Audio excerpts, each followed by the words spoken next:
નમસ્કાર વિદ્યાર્થી મિત્રો, એમટી શેખર ચેનલમાં આપનું સ્વાગત છે.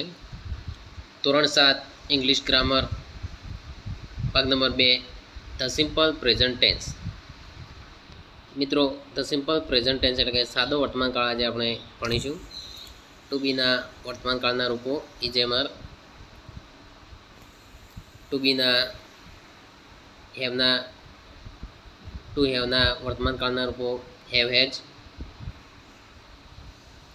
અહીં મિત્રો આપણે સાદો વર્તમાનકાળ રોજિંદી અથવા ટેવવશ થતી ક્રિયાઓ દર્શાવવા માટે સાદો વર્તમાનકાળ વાપરીએ છીએ. અહીંયા ટુ ઇટ ક્રિયાપદ લઈ અને સાદા વર્તમાનકાળના રૂપો જોઈશું. આઈ સાથે મૂળ ક્રિયાપદ આવશે ઇટ, યુ સાથે મૂળ ક્રિયાપદ આવશે ઇટ. અહીં ત્રીજો પુરુષ એકવચન હોય એટલે કે હી, શી, ઇટ અથવા તો એક ના હોય તો ઇટ્સ મૂકીશું. મૂળ ક્રિયાપદને એસ, ઈએસ બહુચનના નિયમ પ્રમાણે લગાવીશું. વી સાથે મૂળ ક્રિયાપદ ઈટ આવશે, યુ સાથે મૂળ ક્રિયાપદ ઈટ આવશે, તે સાથે મૂળ ક્રિયાપદ ઈટ આવશે. તો મિત્રો, આ રીતે આપણે ત્રીજો પુરુષ એકવચન હોય તો બહુચનના નિયમ પ્રમાણે ક્રિયાપદને પ્રત્યય લાગશે, જ્યારે બીજે બધે મૂળ ક્રિયાપદ વાપરીશું. અહીં દરેક વાક્યમાં ક્રિયાપદનું મૂળ રૂપ વપરાયું છે. ત્રીજા પુરુષ એકવચનમાં જ ક્રિયાપદને એસ પ્રત્યય લાગે છે. અહીં નિયમો આપ્યા છે. ટુ ડુના વર્તમાનકાળના રૂપો અહીં આપણે જોઈશું. આઈ સાથે ડુ, યુ સાથે ડુ, હી, શી, ઇટ હોય તો ડઝ.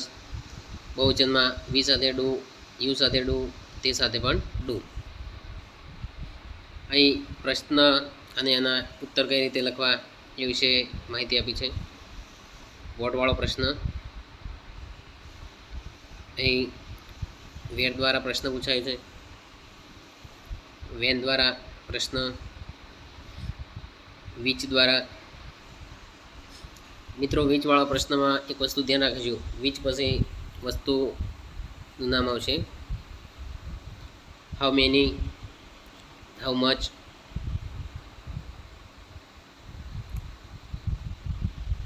એક નિયમ આપ્યો છે કે હું સિવાયના બધા જ પ્રશ્ન વાક્યમાં સહાયક ક્રિયાપદ ડુ ડઝનો ઉપયોગ થાય છે. હું સિવાયના બીજા બધા what, where, when, which, how many, how much બધામાં ડુ ડઝનો ઉપયોગ થશે. નંબર 2, હું સાથે હંમેશા ત્રીજો પુરુષ એકવચનમાં જ ક્રિયાપદ હોય છે, પણ તેનો ઉત્તર એકવચન અથવા બહુવચનમાં હોય છે. મિત્રો, આપણે એક્સરસાઇઝ જોઈશું. આપેલ ક્રિયાપદોના સાદા વર્તમાનકાળના રૂપો વડે ખાલી જગ્યા પૂરો. ઉદાહરણ, ધ પોસ્ટમેન ખાલી જગ્યા લેટર્સ. અહીં મિત્રો પોસ્ટમેન ત્રીજો પુરુષ એકવચન છે એટલે એસ લાગશે, બ્રિંગ્સ. નંબર 1, ધ બોયઝ ખાલી જગ્યા ફૂટબોલ. બોયઝ એ બહુવચન છે એટલે મૂળ ક્રિયાપદ આવશે પ્લે. મિતાલી ખાલી જગ્યા ક્લોથ્સ એવરી ડે. મિતાલી ત્રીજો પુરુષ એકવચન એટલે નિયમ પ્રમાણે એસ લાગશે, વોશિસ. વી ખાલી જગ્યા અ ન્યૂ ટીચર. વી સાથે મૂળ ક્રિયાપદ હેવ. એ ખાલી જગ્યા to the river bank.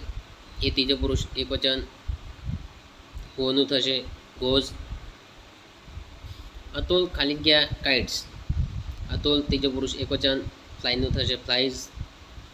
Ram and Lakshman ખાલી જગ્યા to the jungle. Ram and Lakshman બહુવચન ગોનું મૂળ ક્રિયાપદ ગોઝ થશે. ફરીદા ખાલી જગ્યા મેની ફ્રોક્સ. ફરીદા ત્રીજો પુરુષ એકવચન એટલે હેવનું હેઝ થશે. મિસિસ વ્યાસ ખાલી જગ્યા અસ ઇંગ્લિશ. મિસિસ વ્યાસ ત્રીજો પુરુષ એકવચન ટીચનું ટીચીસ થશે. ધ બેબી ખાલી જગ્યા ફોર મિલ્ક. ધ બેબી ત્રીજો પુરુષ એકવચન એટલે ક્રાયનું ક્રાઇસ થશે. નિયમ પ્રમાણે વાયની પહેલાં વ્યંજન છે તો વાયનો આઈ કરી એસ લગાડીશું. નંબર 10, વી ખાલી જગ્યા ટુ સ્કૂલ અર્લી. વી એ બહુવચન છે એટલે મૂળ ક્રિયાપદ કમ આવશે. દીપા ખાલી જગ્યા સારીઝ. દીપા એ ત્રીજો પુરુષ એકવચન છે એટલે બાયનું બાઈસ થશે. નિયમ પ્રમાણે એસ લાગશે કારણ કે વાયની પહેલાં સ્વર છે. જો વ્યંજન હોત તો વાયનો આઈ કરી એસ લાગોત, પણ અહીં વાયની પહેલાં સ્વર છે એટલે ફક્ત એસ લાગશે. 12, ધ ગર્લ્સ ખાલી જગ્યા ગુજરાતી સોંગ્સ. ધ ગર્લ્સ એ બહુવચન છે એટલે સિંગ મૂળ ક્રિયાપદ સિંગ થશે. નંબર 13, જય ખાલી જગ્યા પોએમ્સ. જય એ ત્રીજો પુરુષ એકવચન છે એટલે રાઇટનું રાઇટ્સ થશે, એસ લાગશે. નંબર 14 ધ ગર્લ્સ ખાલી જગ્યા રંગોલી. ધ ગર્લ્સ એ બહુવચન છે એટલે ડ્રોનું મૂળ ક્રિયાપદ ડ્રો થશે. નંબર 15 માય ગ્રેન્ડફાધર વોક ખાલી જગ્યા in the garden. My grandfather ત્રીજો પુરુષ એકવચન છે એટલે નિયમ પ્રમાણે એસ લાગશે, વોક્સ થશે. મિત્રો પ્રશ્ન 2 કૌંસમાં આપેલા શબ્દોનો ઉપયોગ કરીને પ્રશ્નોના ઉત્તર લખો. કૌંસમાં જે શબ્દ આપ્યો એનો ઉપયોગ કરી આપણે જવાબ લખવાના છે. ઉદાહરણ where does Anand go to school જવાબ આપ્યો છે તો આનંદ ગોઝ ટુ સ્કૂલ. મિત્રો એ જવાબમાં ગોનું ગોઝ થઈ જશે કારણ કે ત્રીજો પુરુષ એકવચન છે. એ જ રીતે પહેલું જોઈશું હુ ટીચીસ અસ મેથ્સ. મિત્રો એ હુ વાળો પ્રશ્ન છે એટલે હુની જગ્યાએ નામ miss Mehta teaches us maths. Number 2 what does Ketaki make. જવાબ કેતકી મેક્સ ડોલ્સ. કેતકી ત્રીજો પુરુષ એકવચન છે એટલે મૂળ ક્રિયાપદ એસ લાગશે. Number 3 when does the bus arrive. The bus arrives 6 o'clock. The bus એ ત્રીજો પુરુષ એકવચન છે એટલે મૂળ ક્રિયાપદને એસ લાગશે. Number 4 where does Sunil play. Sunil plays in the garden. Sunil ત્રીજો પુરુષ એકવચન છે એટલે એસ લાગશે. Number 5 how many apples do you eat every day. મિત્રો એ તમને ખ્યાલ છે પ્રમાણે યુથી પ્રશ્ન પૂછાયો તો અહીંથી જવાબ આપીશું I eat 2 apples every day. અહીં સાથે મૂળ ક્રિયાપદ ઇટ આવશે. Number 6 when do Krishna and Ram reach home. Krishna and Ram reach home at 5 o'clock. મિત્રો અહીં કૃષ્ણ અને રામ એ બહુવચન બે નામ છે એટલે બહુવચન તો મૂળ ક્રિયાપદ રીચ મૂકીશું. Number 7 what do the children like. The children like story. The children એ બહુવચન છે એટલે મૂળ ક્રિયાપદ લાઇક જ મૂકીશું. Number 8 which lesson does the teacher read. The teacher reads 3rd lesson. The teacher એ ત્રીજું પુરુષ એકવચન છે એટલે રીડ્સ મૂકીશું.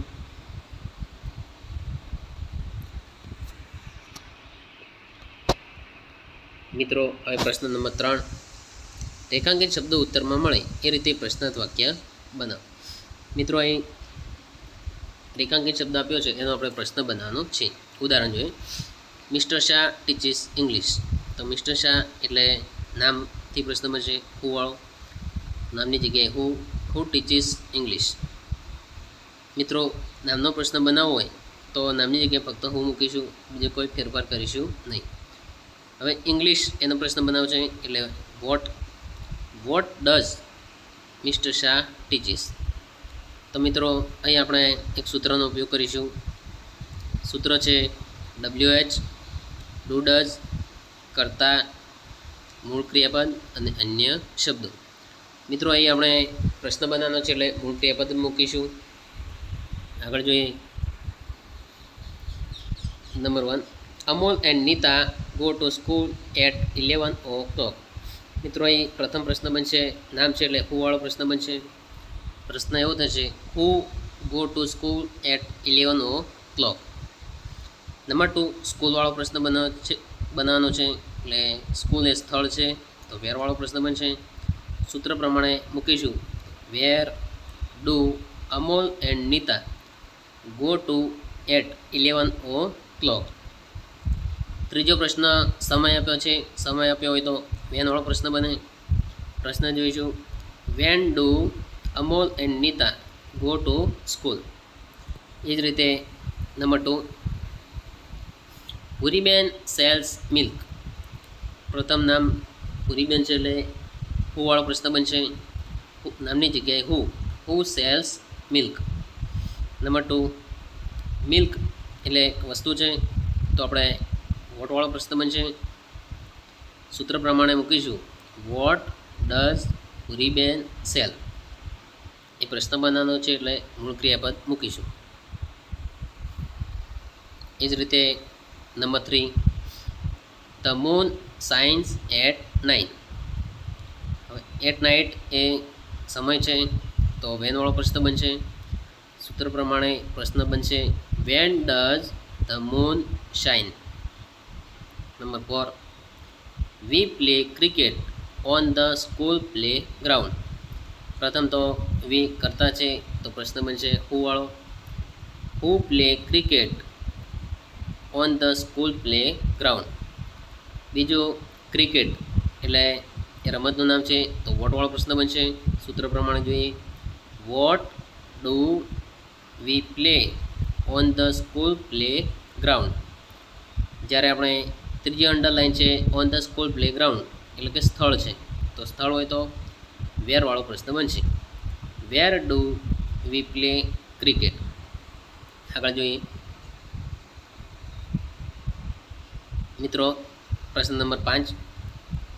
Rakesh eats an apple in the morning. અહીં રાકેશ એ નામ છે, તો પ્રશ્ન હુ વાળો બનશે. નામની જગ્યાએ who it's an apple in the morning. બીજી અંડરલાઇન એન એપલ શબ્દ નીચે છે એટલે કે વોટવાળો પ્રશ્ન બનશે. સૂત્ર પ્રમાણે જોઈએ, what does Rakesh eat in the morning. ત્રીજી અંડરલાઇન છે ઇન ધ મોર્નિંગ એટલે કે સમય, તો સમયથી પ્રશ્ન બનશે when does Rakesh eat an apple. Number 6. Mister Joshi goes to the office. મિત્રો ધ ઓફિસ નીચે અંડરલાઇન છે એટલે કે સ્થળથી પ્રશ્ન બનશે where does mister Joshi go. Number 7. Mister Patel goes to his shop at 9 AM. તો મિત્રો અહીં મિસ્ટર પટેલ એટલે હુ, હિઝ શોપ સ્થળ છે એટલે કે વેર, એન્ડ એટ 9 AM એટલે કે વેન એ પ્રશ્નો બનશે, જે તમે જાતે સૂત્ર પ્રમાણે બનાવી શકશો. Number 8. The train reaches Vadodara at 10 PM.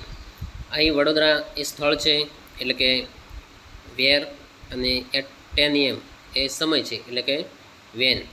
બે પ્રશ્નો બનશે. Number 9. Mayankbhai has 2 cars. Mayankbhai એટલે કે હુવાળો પ્રશ્ન બનશે. જ્યારે 2 એ સંખ્યા છે, સંખ્યા હોય તો હાઉ મેનીથી પ્રશ્ન બનશે. Number 10. The gardener has a stick in his hand. Stick એ વસ્તુ છે, તો એ મિત્રો વોટવાળો પ્રશ્ન બનશે. તો મિત્રો અહીં બીજો ભાગ ધ સિમ્પલ પ્રેઝન્ટ ટેન્સ પૂરો થાય છે. આગળના વિડીયોમાં ત્રીજો પાર્ટ મૂકીશું. Thank you.